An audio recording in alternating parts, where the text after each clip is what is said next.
Hello everybody, this is ManuS and welcome back to another Eternal News video. This time I want to talk about the first new mechanic in the new upcoming set, Echoes of Eternity. It's called Corrupted. The article came out a couple days ago, but it took me a little to find the time to record this. So let's take a look. Alright, so first off, the new mechanic. It's called Corrupted. It has a number. Here you can see Corrupted 6. And the way it works is you get a copy of the unit. Once the unit dies, you get a 0 attack copy with the same health and different text. And the text here is at the end of your turn, this gets -1 health, pay 6 and sacrifice Bladecrafter Shade to draw a weapon of your choice from your deck.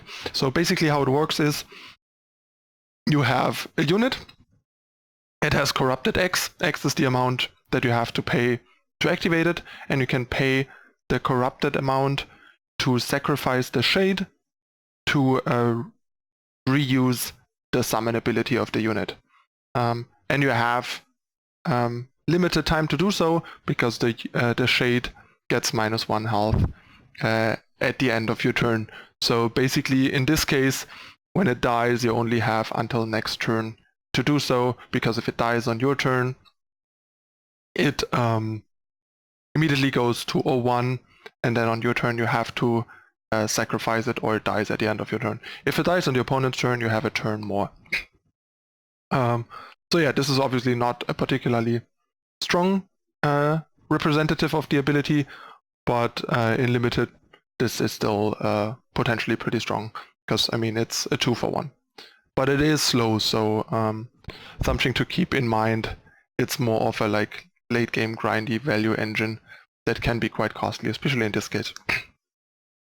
Alright. Also noteworthy, the units become a nightmare in addition to the other type as a shade. Then we have Fear Tracker. It's a 5-cost 5-4. Oh, I can't enlarge these. It's a 5-cost 5-4. It deals 3 damage to the enemy player and you gain 3 health when you summon it. And it has Corrupted 4. So yeah, here we get an 0-4 shade, so a little more time, and the cost is lower, and you can drain again.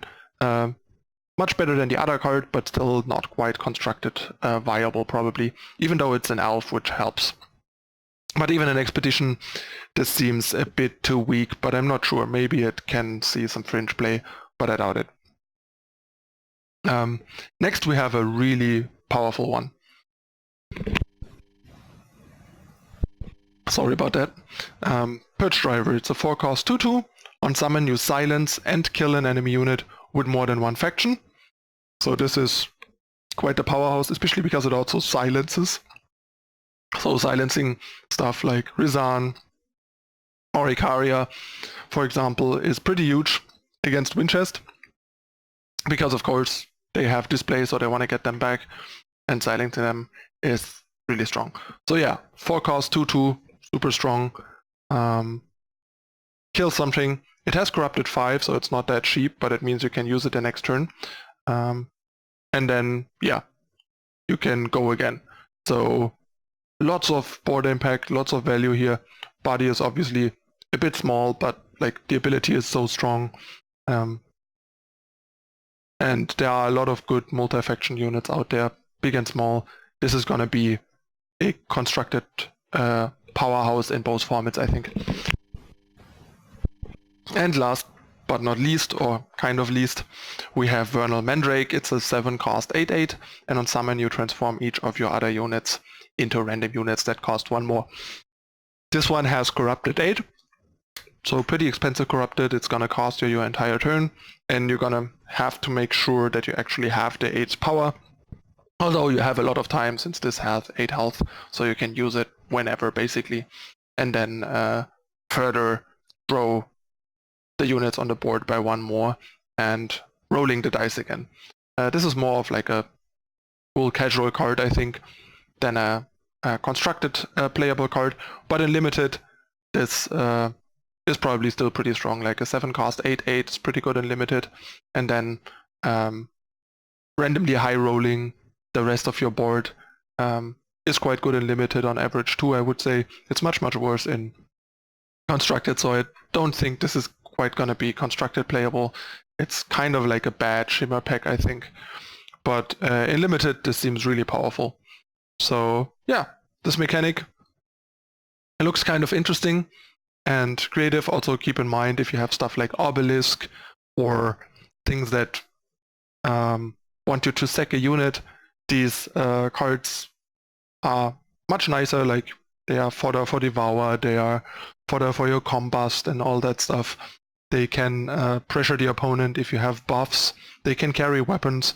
So just the fact that you get a body, even if its health is shrinking each turn, is noteworthy and can be turned to good use.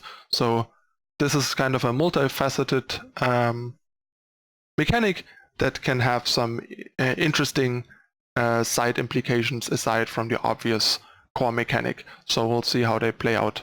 And yeah, I'm excited what other mechanics we're gonna see in the new set and how this shakes things up.